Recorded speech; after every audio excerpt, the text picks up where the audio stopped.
مشاهدينا الكرام، اهلا بكم الى هذا اللقاء المتجدد الذي نسعد فيه باستضافه الاستاذ أبركان يونس، دكتور في الرياضيات بجامعه سيرجي بباريس. سيدي اهلا بك. لنستهل حديثنا بالاحرى حول موضوع يعني المبادره التي تحدث عنها او الفكره التي تحدث عنها قبل في دردشتنا في هذا اللقاء، هو دائره الجود والفضائل. ما المقصود بهذه الدائره؟ Alors, donc, je vous remercie de m'inviter, je remercie la télévision de Nahar, je vous remercie de m'inviter. Je vais parler en français, parce que la plupart du temps, parce que c'est la langue que je maîtrise le mieux. Et en effet, en français, c'est le cercle des vertus et des qualités, Da'iratul Jud al-Fada'il. Alors, c'est un outil qui est extraordinaire. C'est un outil extraordinaire, c'est un message de paix. Et j'utilise cet outil qui est le cercle des vertus et des qualités, avec mes étudiants que je prépare au concours en mathématiques, mais aussi dans des classes d'enfants, parce que mes étudiants, je les forme à faire devenir des professeurs. Et ça apporte la paix dans la classe. Son origine est très ancienne, et elle est présente dans l'islam. Elle est présente dans la tradition musulmane, elle est présente dans la tradition algérienne avec l'émir Abdelkader, on en reparlera. Alors, en quoi consiste le cercle des vertus et des qualités ? Il consiste d'une part à avoir une technique. Donc cette technique, il faut avoir un gardien du temps, quelqu'un qui gère le temps, il regarde l'heure. Donc nous avons le jardin du temps, nous avons 10 minutes ou un quart d'heure, il faut un gardien du temps. Il faut quelqu'un qui donne la parole dans le cercle, et il faut quelqu'un qui prenne des notes, qui écrive. Ça, ce système de cercle, on est à égalité. Dans le cercle, il n'y a ni premier ni dernier, chacun est égal. Et c'est un outil extrêmement efficace, les États-Unis l'ont développé, le Japon l'a développé, mais originellement c'est la tradition, et notamment dans la tradition musulmane, que cela existait. Simplement, dans la tradition musulmane, c'est un super cercle. Il est encore plus fort parce qu'on ajoute 3 vertus. On ajoute 3 vertus qui sont, ces vertus qui sont la sincérité, sitr, l'arabia, sitr. Et nous savons chez nous, dans l'islam, sitr, c'est une vertu très importante. Abu Bakr Siddiq, il y a tout. Donc le sitr, c'est une énergie. Et sitr, concrètement, ça veut dire que j'ai le droit de dire ce que je pense. Je suis dans le cercle. Mes étudiants ont le droit de dire si mon cours est mauvais. S'ils me disent votre cours n'est pas bon, ils ont le droit, je ne vais pas me mettre en colère. Et je peux leur dire ce que je pense sans voilà. Donc sitr, c'est-à-dire la franchise, aussi en français on dit la franchise. C'est une énergie, comme l'énergie nucléaire, c'est une énergie considérable. La deuxième énergie, c'est tardim. Alors tardim, c'est-à-dire je vais avoir de la considération pour mes élèves, comme ils ont de la considération pour moi. Donc c'est de les mettre très haut. Dans la tradition musulmane, on appelle Ism al-Adam. On appelle aussi donc, le nom suprême. Donc c'est quelque chose qui existe, donc d'avoir du respect. Donc si je suis sincère, je dois avoir un tardim, c'est-à-dire je dois faire attention à ne pas blesser l'autre. Je dois le considérer. Je dois considérer ceux qui sont dans le cercle et faire attention à ce que je dis. Enfin, la troisième énergie, c'est la fraternité, l'ukhuwa. C'est-à-dire je considère les autres comme mes égaux, je les aime. Ce ne sont pas mes ennemis. Donc dans le cercle, nous cherchons la solution à des problèmes ensemble. Et je n'ai pas d'adversaire. Et c'est extraordinaire. Cette méthode, c'est une méthode pacifique qui permet de résoudre les conflits, de résoudre les problèmes. إذا أسقطنا يعني هذه الابليكاسيون على المجتمع، خاصة في مسألة يعني تغليب السلم على النزاعات والصراعات، ما علاقة هذه النظرية بالسلم اللفظي؟ Alors, ça c'est très clair. Vous allez dans une classe, par exemple. Je reviens, c'est vrai que mais même dans la société. Alors, après, c'est une question de tarbiya, c'est une question d'éducation.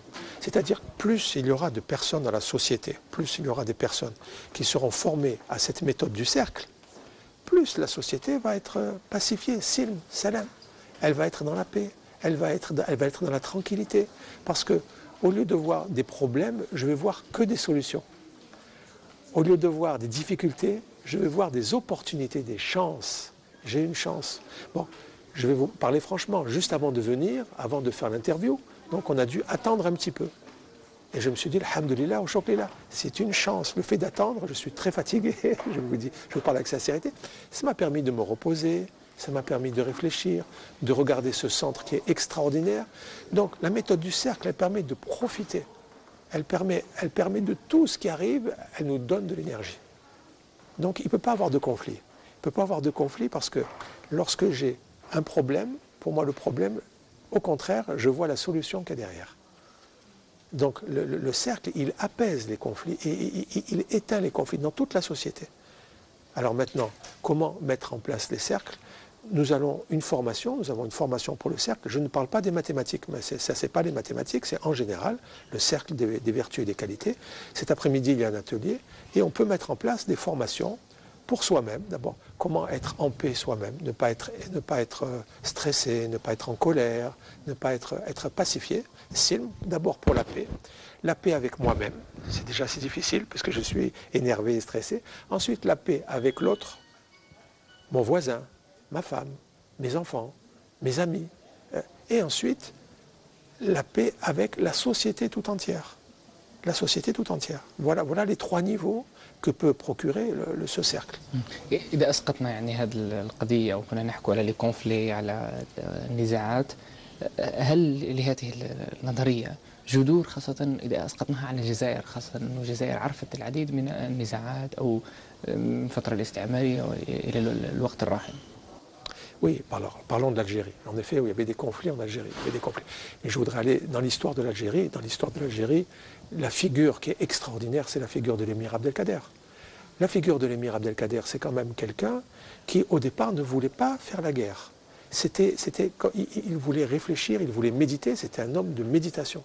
Et lorsque les troupes coloniales sont venues, les tribus lui ont demandé de devenir chef.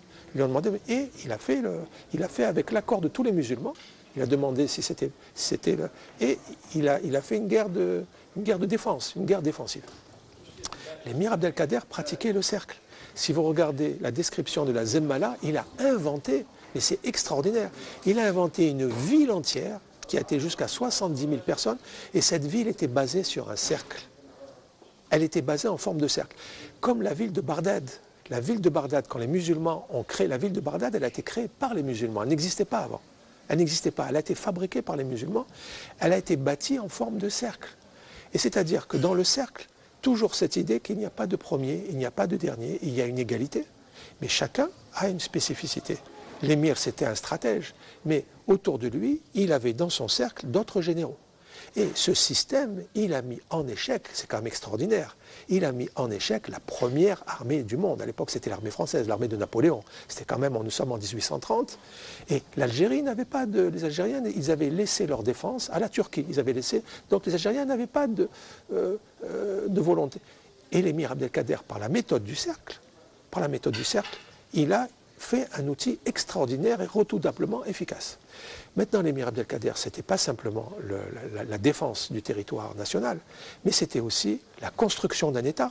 Il a construit l'État algérien, mais aussi le dialogue interreligieux, mais aussi le traitement des prisonniers. Ce qu'on ne sait pas, les Algériens ne le savent pas, et peut-être dans le monde on ne le sait pas, c'est que la notion de Croix-Rouge, on pense que la Croix-Rouge, elle est née en Suisse, c'est vrai, la Croix-Rouge est née en Suisse avec Dunant, etc.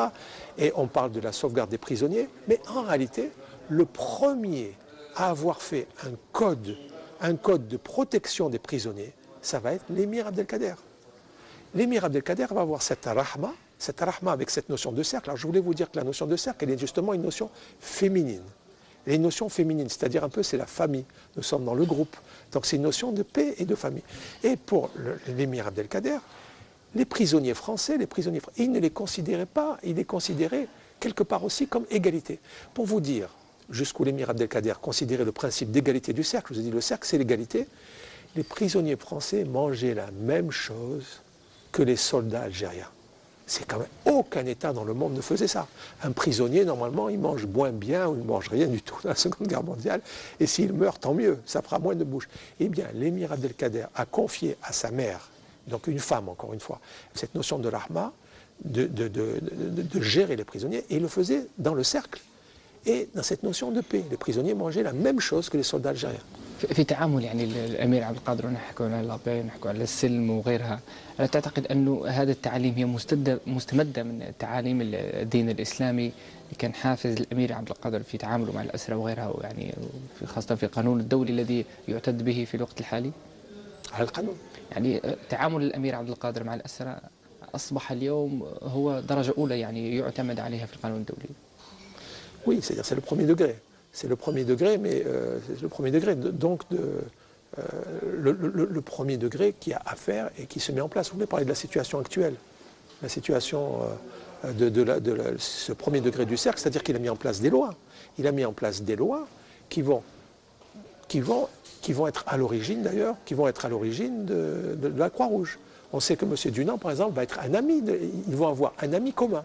L'émir Abdelkader et Dunant vont avoir un ami commun qui est suisse, qui va être vraiment en admiration devant l'émir Abdelkader, et les idées de l'émir Abdelkader vont aller jusqu'en Suisse, elles vont aller jusque dans le monde. Mais toujours, et l'émir Abdelkader lui-même, je voudrais reprendre, lui-même, ce n'est pas un innovateur. Lui-même, il reprend de la tradition mohammediya, de cette tradition mohammedienne, où justement les musulmans, encore une fois, avaient cette notion d'égalité, de respect de l'autre. Qu'est-ce qu'on a dit? On a dit tardim. Tardim. Pourquoi l'islam s'est répandu d'une manière extraordinaire dès le départ? Parce qu'il y avait le respect des autres, le respect des chrétiens, le respect des juifs, le respect des religions, comme des religions qu'on retrouvait en Inde, ou le respect de la religion persane. Et donc les autres religieux acceptaient que l'islam entre chez eux, parce qu'ils ne voyaient pas l'islam comme étant un ennemi. Ils ne voyaient pas l'islam comme étant quelqu'un qui allait leur imposer une religion. L'islam, il proposait, mais il n'imposait pas. Et c'est ça, la ikrah fid-din. La ikrah fid-din, c'est ça qui a permis cette expansion. Voilà, c'est ça qui a permis cette expansion. Toujours cette notion du cercle. On a dit donc le cercle, il a trois choses. Il a tardim. Tardim, ça veut dire quoi? Tardim, ça veut dire aussi le respect. Le respect, c'est-à-dire que les ingénieurs musulmans, les mathématiciens musulmans, les philosophes musulmans vont regarder ce que font les Grecs. Ils ne vont pas mépriser les Grecs en disant « mais ce n'est pas des musulmans, ils ne connaissent rien, nous on connaît mieux ». Pas du tout. Les musulmans, dès le départ, ils vont regarder la science grecque, ils vont regarder la science des Perses, ils vont regarder la science hindoue. Et ils vont la regarder avec l'œil du tardim, c'est-à-dire ils vont la voir très haute. Et ils vont la prolonger, ils vont l'augmenter. C'est pour ça que l'islam va inventer l'algèbre. Et c'est pour ça que l'islam, en mathématiques, je m'excuse, je parle des mathématiques parce que je le connais, ils vont inventer vraiment les mathématiques modernes. Si actuellement dans le monde il y a des mathématiques modernes, c'est grâce à l'algèbre. L'algèbre. Et on voit rien que le nom de algèbre, ça vient d'un nom divin, El-Jabbar. El-Jabbar, celui qui réduit. El-Jabbar. Donc, tout ça, ça vient d'une énergie, donc c'est l'énergie du tardim. On a vu l'énergie du tardim, on a vu l'énergie du sitr, c'est-à-dire que les débats qu'il y avait entre musulmans, ils disaient franchement ce qu'ils pensaient. On dit là en religion, on dit pas de honte en religion.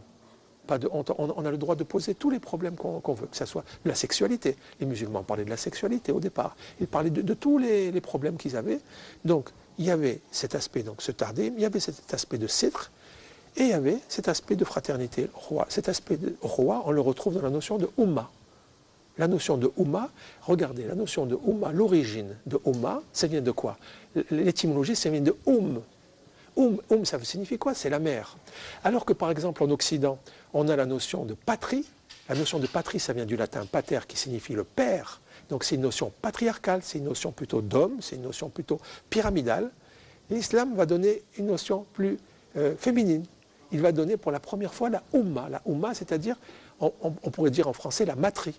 C'est-à-dire, ce n'est pas la patrie avec le père, c'est la matrie avec la mère. Et dans cette notion de Ummah, ce qui est encore incroyable, à l'époque, on n'avait jamais vu ça. On n'avait jamais vu une chose pareille. La Ummah de Médine comportait des juifs. Elle comportait des tribus juives, elle comportait des tribus musulmanes, elle comportait des tribus qui ne savaient pas encore si elles étaient vraiment musulmanes ou pas tout à fait musulmanes. Donc, il les mettait à égalité, il avait du respect pour les autres, il n'avait pas du mépris. Il avait du tardim et il y avait cette notion de fraternité. C'est-à-dire que dans les accords, comme vous connaissez, les accords qu'il y avait justement de Sahifat Medina, les accords de Médine, si une tribu était attaquée, tous les autres allaient les aider. Ça veut dire que même si une tribu juive était attaquée, les musulmans allaient la défendre. Normalement les juifs devaient défendre les musulmans et ainsi de suite. Donc c'est une vision quand même qui est extraordinaire et qui explique. Alors, malheureusement, tout ça s'est tombé dans l'oubli. Les musulmans ont oublié un peu peut-être ça. Ils ont oublié un peu cet aspect. حديثنا عن هذا الثقل الحضاري اللي كسبناه من وقت ماضي من عهد الرسول صلى الله عليه وسلم وغيره، ما تشوفش انه هذا غير موجود في الوقت الحالي في الواقع؟ القيادة المشتركة أو حتى الجود أو حتى الفضل أو تقدير الآخر أو حتى الصدق غائبة نوعا ما في هذا الواقع. Oui, mais c'est-à-dire vous voulez parler aussi de l'époque actuelle et comment on peut le... Aujourd'hui, c'est ça, comment on peut l'avoir. Donc, bon, on ne le sait pas, justement, nous en discutions avant, il y a peu de gens. Pourquoi notamment la diplomatie algérienne est aussi extrêmement efficace. Donc on sait que l'Algérie a parmi une des diplomaties qui est une des plus efficaces au monde. Elle a une diplomatie qui est vraiment que tout le monde respecte. Nous avons une diplomatie. Mais peut-être ce qu'on ne sait pas assez aussi, c'est que les liens qu'il y a notamment sont liés par les confréries qui existent en Algérie, les confréries. Et les confréries ont joué énormément de rôle justement d'apaisement, de paix. Et ces confréries étaient toujours basées sur cette notion de cercle. Par exemple, il y avait des conflits, alors c'était en Algérie, mais on peut aussi parler des conflits qu'il y avait par exemple, entre la Mauritanie et le Sénégal, ou la confrérie des Mourides, voilà, les Mourides aussi bien au Sénégal qu'en Mauritanie, ont fait la paix. C'est-à-dire que grâce à ce réseau, ou alors on a parlé des Touaregs, ou la ménocale des Touaregs du Hogar, a apporté la paix avec le Mali. Et l'Algérie a joué un rôle fondamental grâce à cela. Donc, mais toujours on revient à cette notion de cercle. On dirait que c'est un trésor dont que nous disposons, mais parfois ce sont d'autres qui l'utilisent. Alors que ce trésor, bon, il est aussi disponible en Algérie. Ce trésor de cette méthodologie du cercle. Et concrètement, je vous assure, je ne dis pas que ça me fait mal au cœur, parce que je considère aussi l'Europe comme étant je suis européen. Je suis européen, je suis content que l'Europe se développe. Et l'Europe, j'ai des origines algériennes, je suis aussi algérien. Donc, en Europe, nous allons commencer avec la Suisse, avec la Belgique, avec la France, avec l'Allemagne, avec l'Espagne et aussi l'Angleterre. On va commencer des formations justement de ces cercles de thérapie de l'âme. Ces formations vont avoir lieu et on pourrait les mettre en place ici en Algérie, car il y a aussi des possibilités. Donc c'est très concret. Ce que je voulais dire, ce n'est pas simplement une idée philosophique. C'est quelque chose de très concret, d'utile, qu'on peut utiliser tout de suite. هل تقصد بذلك يعني أنه يكون نقاش أفكار، نقاش عقائدي بعيد عن الأمور الهامشية أو يعني مصالح، يكون يعني نقاش أفكار جاد؟ C'est-à-dire de trouver dans d'autres sociétés des idées nouvelles. Ben, si vous voulez, tout à fait, parce que, regardez, même la notion d'islam, pour la notion d'islam, l'univers entier, parce que si on regarde le cosmos, si on regarde la définition générale de l'islam, on voit que la racine c'est paix, c'est salam. Alors, il y en a qui disent aussi c'est soumission. C'est pour ça qu'on dit que la lune, elle est soumise à des calculs. La lune, elle ne fait pas ce qu'elle veut, elle ne va pas. Si vous avez un poirier, le poirier ne va pas faire des pommes. Et il va... Donc, effectivement, si l'univers ou le cosmos tout entier rentre dans ça, à plus forte raison, les autres traditions culturelles. Donc les autres traditions culturelles peuvent nous apporter beaucoup. Et toujours avec ce respect. Je vous ai dit, dès le départ, les musulmans, pourquoi les musulmans je veux dire, du point de vue scientifique, c'est extraordinaire. Ils ont inventé l'algèbre, ils ont augmenté en géométrie, ils ont augmenté en chimie, ils ont mis les bases de la chimie. Ils ont fait... Pourquoi ? Ils ont commencé à regarder les Grecs, ils ont commencé à regarder les Hindous, ils ont commencé à regarder les Persans, ils ont commencé à regarder les Byzantins, etc. Mais à partir de là, ils ont eu un respect pour les autres. Et quand ils ont eu ce respect pour les autres, toutes les portes se sont ouvertes, toutes les portes, et ils ont avancé à une vitesse stupéfiante. Ça s'est arrêté quand il n'y a plus de respect. Quand il n'y a plus de respect, donc après ça a freiné, l'énergie a freiné. Mais tant qu'il y a eu ce respect vis-à-vis des autres, c'était extraordinaire. C'était extraordinaire. إذا طبقنا يعني هذا نظرية دائرة الجود والفضائل، هل يمكن نقول يعني المجتمع العربي ولا المجتمع الإسلامي يكون له نظرة جديدة أو يعني يكون له ولادة جديدة يعني؟ Oui, tout à fait. Tout à fait, c'est-à-dire que à la fois on peut dire c'est une vision nouvelle, mais je ne sais pas comment vous dire. À la fois c'est une vision on peut dire de voir une nouvelle vision, mais à la fois c'est une vision qui est à l'origine. Je ne sais pas comment vous dire. À la fois c'est une vision qui est à l'origine, par exemple, du monde musulman, qui est à l'origine du monde musulman. C'est quand même une religion qui s'appelle Islam. Islam, on veut dire ce qu'on veut. La racine c'est sin, lem, mim. Sin, lem, mim, c'est la même racine que salam. Donc à la fois, c'est-à-dire il faut qu'on retrouve nos origines, on retrouve nos racines. Ce n'est pas quelque chose de nouveau qu'il nous faut chercher sur la Lune ou quelque chose qu'il nous faut chercher, c'est de retrouver ses propres racines. Mais c'est vrai que c'est à la fois une vision nouvelle. Elle est nouvelle par rapport à partir de maintenant, mais c'est une vision ancienne, parce qu'elle date depuis très très longtemps. Bon, pour vous donner un exemple, à l'époque de l'émir Abdelkader, on a parlé des confréries, pratiquement 70-80% des musulmans faisaient partie d'une confrérie. 80% des musulmans, on le sait maintenant. Donc ce n'est pas une vision nouvelle, c'est une vision, oui elle est nouvelle comme vous dites, mais à la fois, je ne sais pas si je suis clair, elle est à la fois ancienne et nouvelle. Elle est ancienne et nouvelle. إذا كان يعني يعطيناك في كلمة وجيزة، في كلمة أخيرة يعني تقدم لنا دائرة الوجود والفضائل هذه النظرية، البعد تاعها وما الذي ستقدمه للمجتمع، خاصة وأن ربطناها بعلاقتها بأنها بالرياضيات، لها علاقة بالواقع وغيرها. ما الذي ستقدمه يعني دائرة الوجود والفضائل إذا ارتبط بالمجتمع، وخاصة والمجتمع يعرف العديد من التحولات والتغيرات؟ Vous m'avez dit que je vais être court pour conclure les derniers mots. Je dirais franchement, c'est une méthode concrète qui va nous apporter, Inch'Allah, la paix. À celui qui travaille cette méthode, elle va apporter la paix. Je ne peux pas dire autrement. Et il faut qu'il atteste, si vous voulez, c'est des choses qu'il faut pratiquer. Si vous voulez, quand vous faites de la bicyclette, on ne peut pas apprendre à faire du vélo ou de la bicyclette dans des livres. Si quelqu'un apprend dans un livre comment tenir ça, il va apprendre, il va faire la gravité, mais s'il n'est jamais monté sur un vélo, il va tomber par terre tout de suite. Donc il faut absolument qu'il apprenne. Donc la méthode du cercle des vertus et des qualités, c'est une méthode qui est efficace parce qu'elle est pratique, elle est concrète. Il y a derrière un aspect philosophique, un aspect technique, mais ensuite il y a un aspect, il faut vraiment la pratiquer. Donc voilà, qu'est-ce que ça peut nous apporter? Vraiment d'abord la paix à soi-même, c'est-à-dire que j'ai plus de conflits avec mes amis, avec ma famille, avec ma société. Donc, et la paix en moi-même, que je ne sois pas angoissé, que je ne sois pas, j'ai peur pour mes enfants, j'ai le stress, j'ai peur de rater des examens, j'ai peur de ceci, de cela, que je sois en paix avec moi-même, que je sois en paix avec les autres. Et alhamdoulilah, que je sois en paix avec la société. Je suis fier de la société dans laquelle je suis. Je suis à l'aise dans la société dans laquelle je suis.